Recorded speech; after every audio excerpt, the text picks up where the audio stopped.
Hi, I'm here in Mexico City, the biggest city in our hemisphere, and the capital of the most important country in the world for the United States. You might have noticed that it's not full of cacti and sombreros like way too many Americans believe.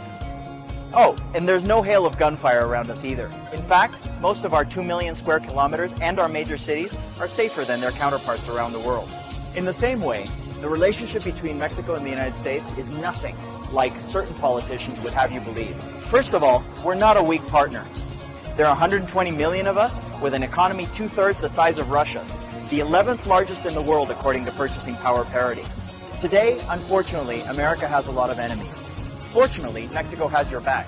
Did you know that if you come from a country that is hostile to the United States, it's almost impossible to get a visa to enter Mexico?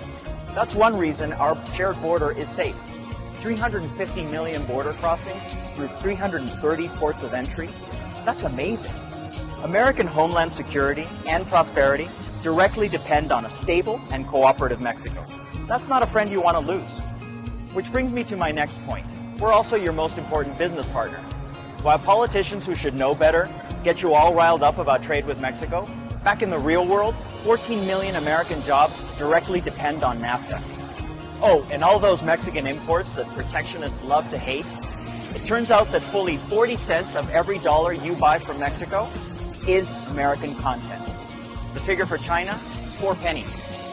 We make stuff together, which means that we help America stay competitive.